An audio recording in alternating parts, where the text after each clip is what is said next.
Hi, welcome to our channel. I hit dead on with it, though. Actually, perfect.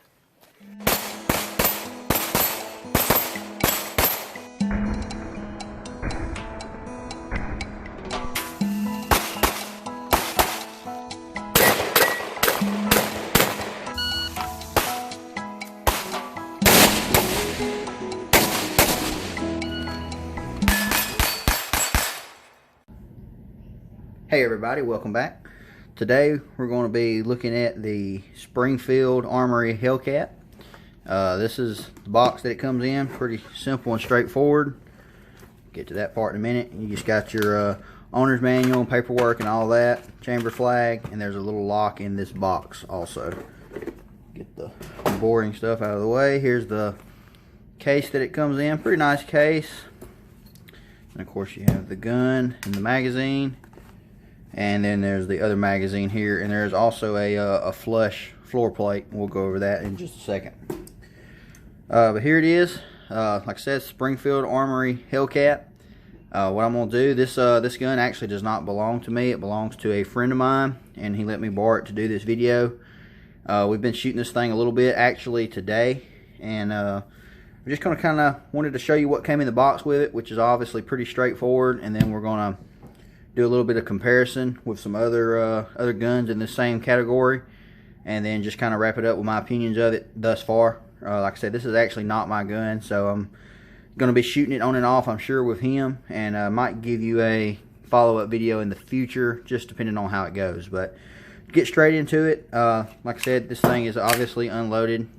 Nothing in the chamber. You can see it is pretty dirty, and then nothing in either one of the magazines.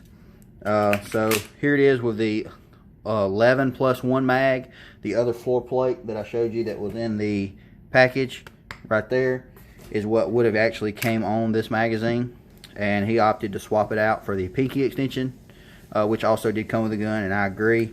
And that gives you can just barely with my hands get a full grip on it. And then it does also come with a 13 round mag with a little bit of an extension, and you can definitely get a full grip on that. Got pretty good slide serrations. They do wrap around all the way over the top. They're definitely not the most aggressive that I've seen, but I would say they're a little bit more aggressive than something like a Glock 43. So they do work. I wouldn't mind them being a little more aggressive, but that's just my opinion. Texture is decent. They advertise this texture as being I think a little bit more than it is. I mean, they say it has like little pyramids under here, and the tighter you grip the gun, the more it bites in. I think that's pretty much any texturing, but it is definitely good. I do like that it wraps all the way around, and I like that it has a little bit right here, so in the meaty part of your hand with a thumbs forward grip can kind of press into it right here. So I do like that.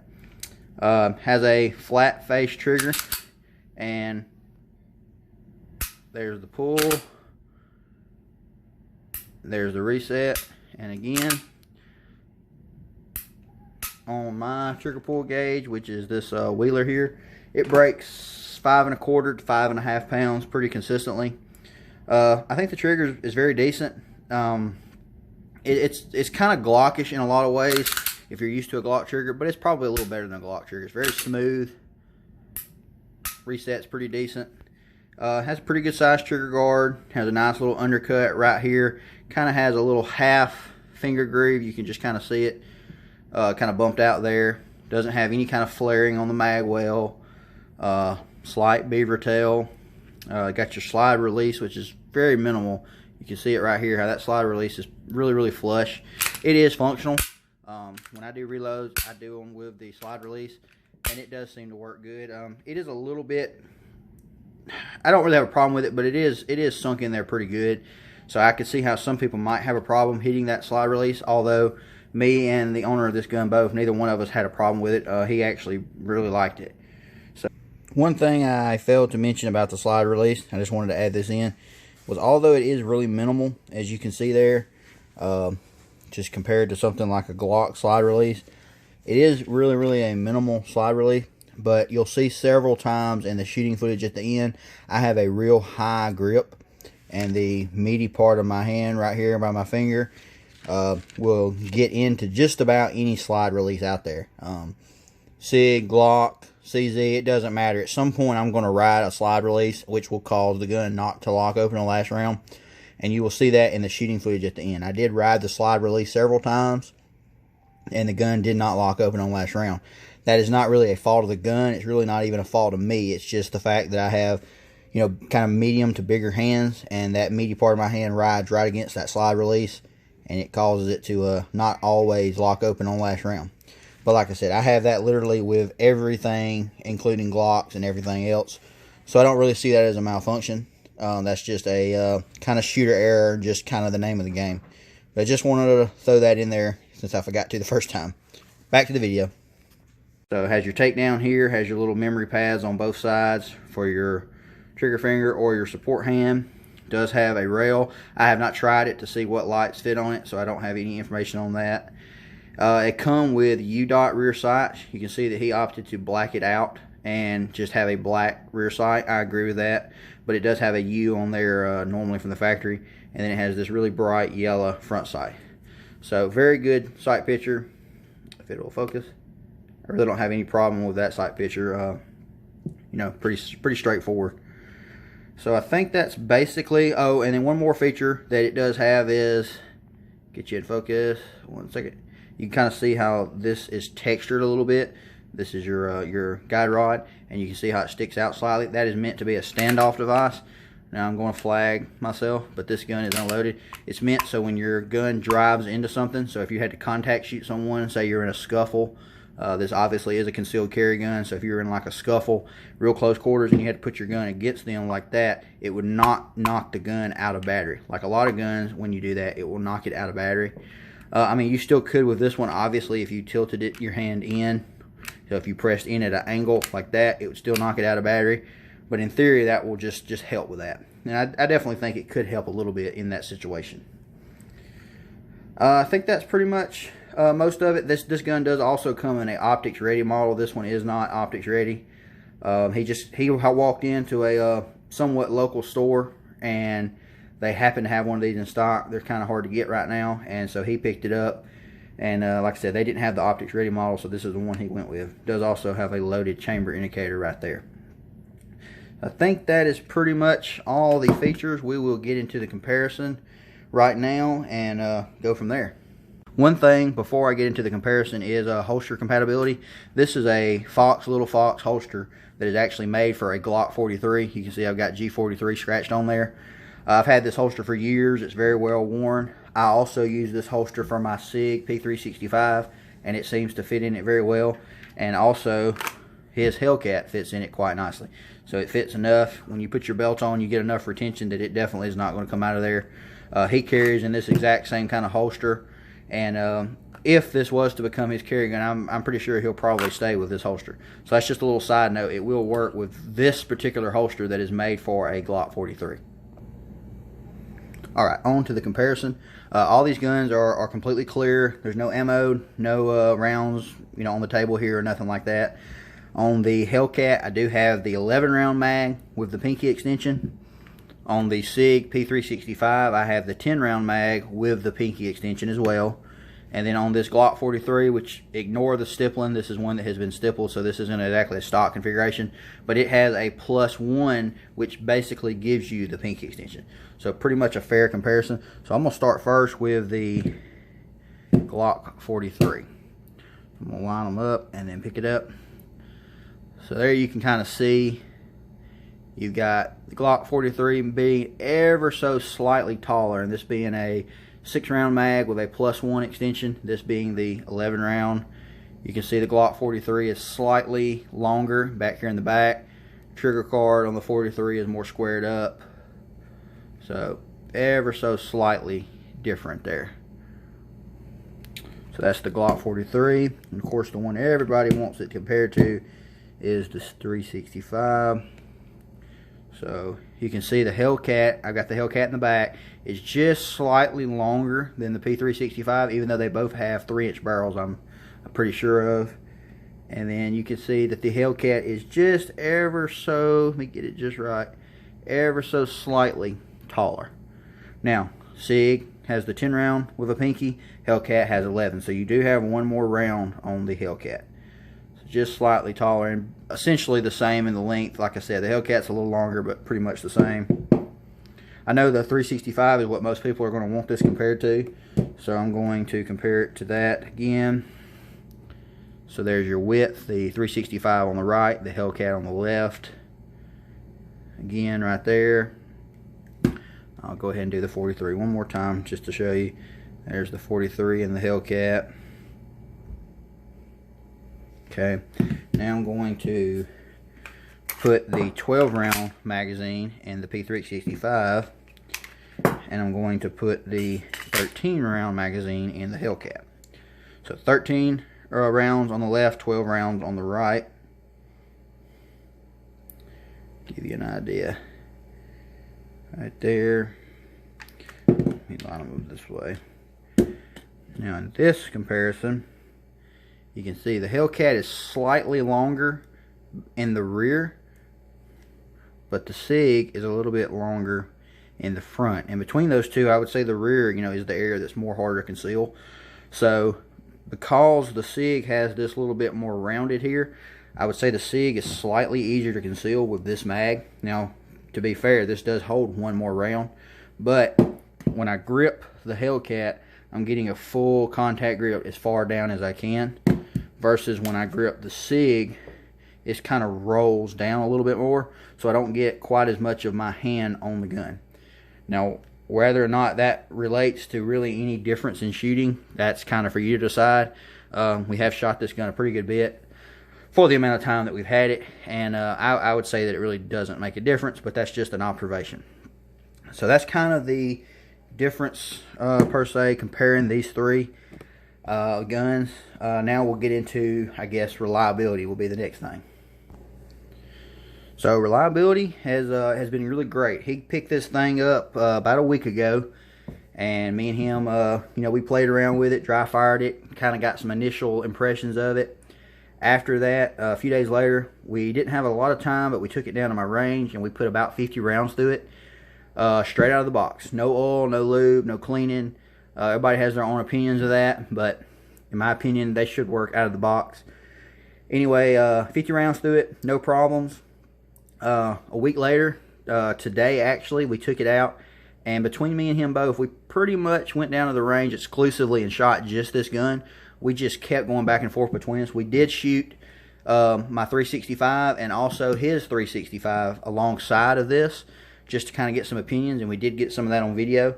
At the end, I am going to roll in all of the shooting footage I have thus far of this gun. All of that shooting footage was shot today.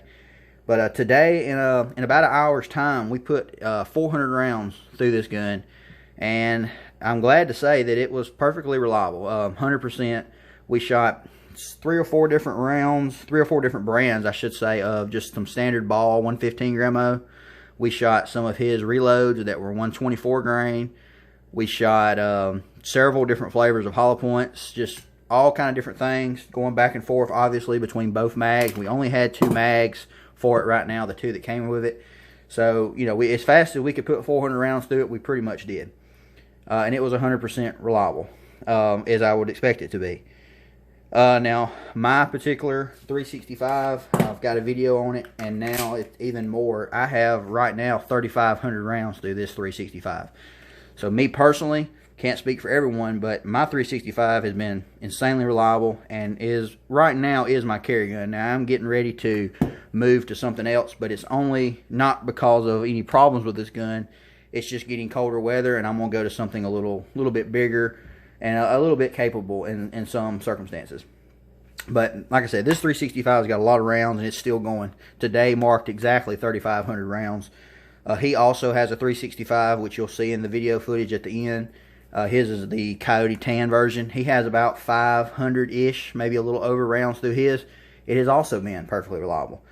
So that obviously is what it should be, and that's the way this Springfield has also been. So far, like I said, it's too early for me really to have a 100% opinion of this thing, but just the first 450 rounds, which is what's through it right now, absolutely no cleaning whatsoever. I'll show you. It's pretty dirty in there. I mean, it's not that bad, but that's 450 rounds of just completely different types of ammo, and it still seems to be working perfectly fine. I like it. Obviously, a lot of people are going to put this against the 365, and that's completely fair. I have a lot of range time with the 365, probably more than I've ever had with any little gun. Now, I've got some other Glocks that I've shot tens of thousands of times, I mean literally, but when it comes to these little guns, I mean, most people don't really take the time to train with them. So I have a lot of experience with this particular gun, and so it is a different feel altogether going to this. And that goes for my buddy that owns this as well. He carries a 365, and it was a little bit different going to this, but overall, I do think this is definitely a good option. If you had both of these on the table and you really didn't have a preference between them, it would be really hard to pick between them both. That is for sure. But all in all, this thing seems to be perfectly reliable, and I think it will be a great option going forward. And time will tell, of course. You know, how it holds up and that kind of thing. I'm sure between me and him both, we'll put a lot of rounds through this as time goes on. And if any problems come up or anything like that, I will definitely come back and make a video and let y'all know how that went. But for now, thanks for watching, and stay tuned at the end. There's a lot of different things we've got going on the shooting footage. Got us shooting some hollow points, kind of giving our opinions of it as we go. It's real unscripted, just us out at the range working this thing over and letting the camera roll while we do it. So check that out in the end, and if you have any questions about this or anything else you've seen, just drop them in the comments, and I will try to answer them the best I can. Thanks for watching.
Back.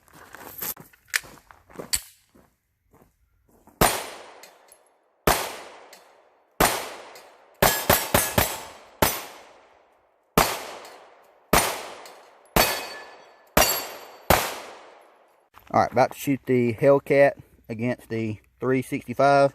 Here's the Hellcat. This is my buddy's 365, has about 500 plus rounds. This is my original 365, as of today, has 3,500 rounds. And he's not going to shoot that one, but we're going to just shoot these two, compared back and forth, side by side. All right, run it ever how you want to.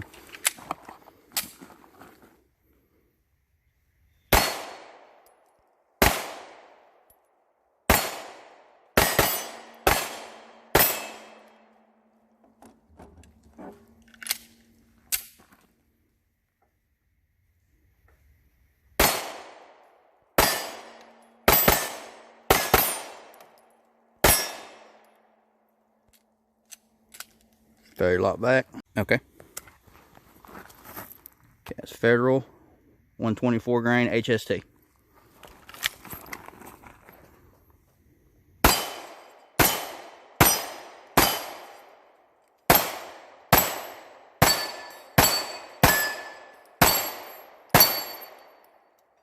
Okay. Yep. 124 grain Monarch hollow point.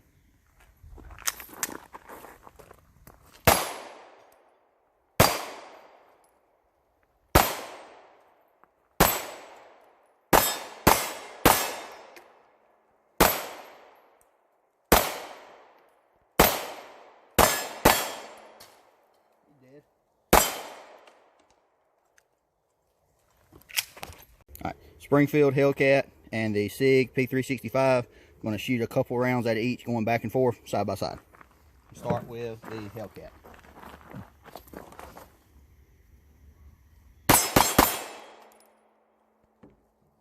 P365. Hellcat.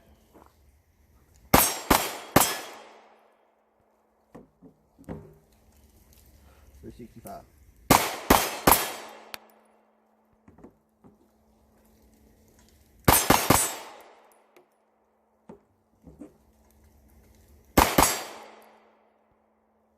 Stuttered on the trigger a little bit with a SIG right there.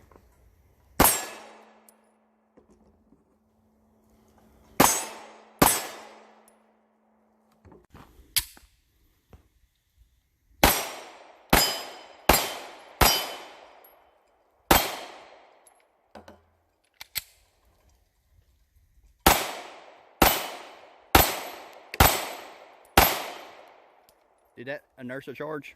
When you put the mag in, did the slide go home or did you do it? I hit it. You did it. Okay. All right. I couldn't tell.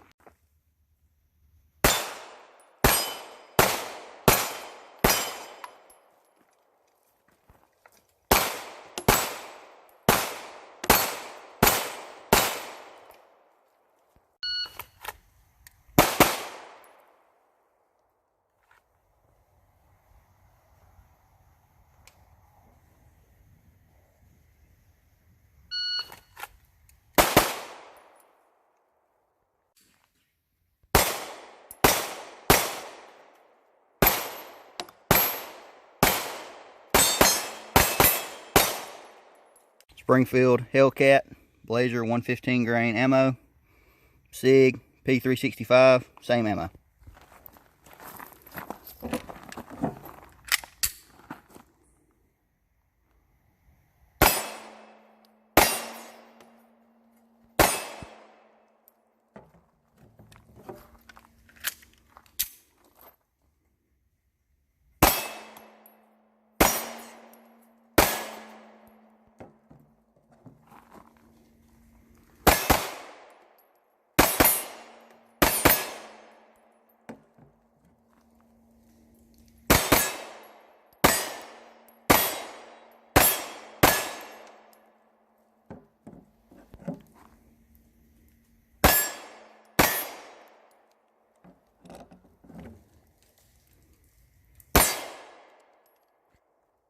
All right, instant reaction. Definitely more snappy. Okay. You talking about the Hellcat being more snappy? More snappy. Okay. Yeah.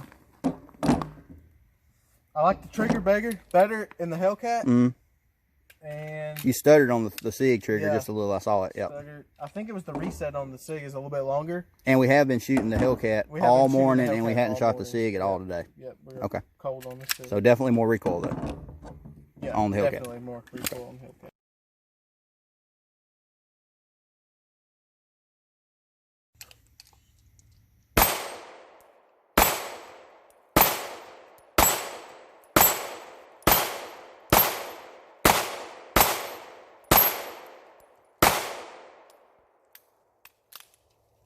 A lot better.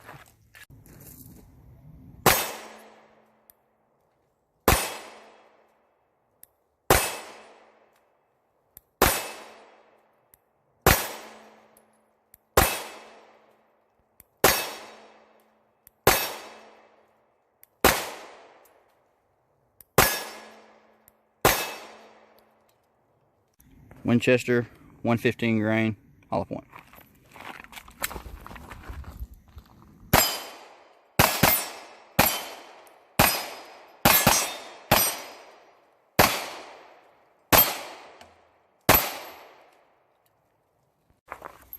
.124 grain Federal HST.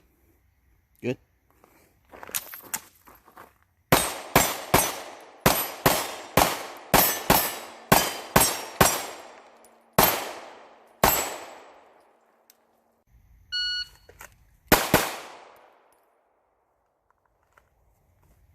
.142.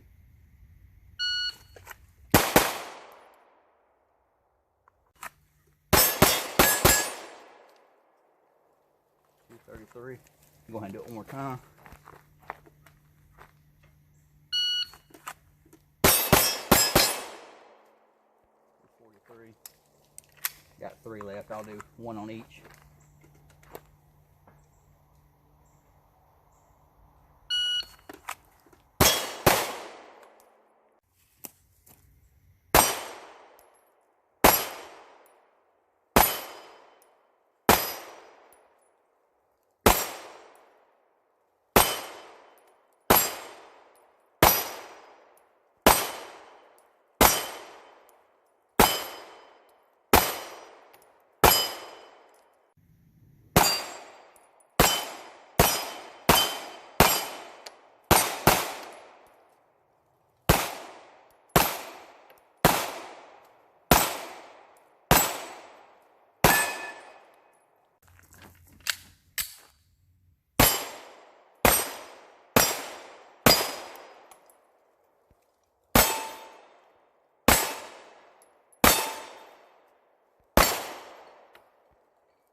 failure lock back on the last round.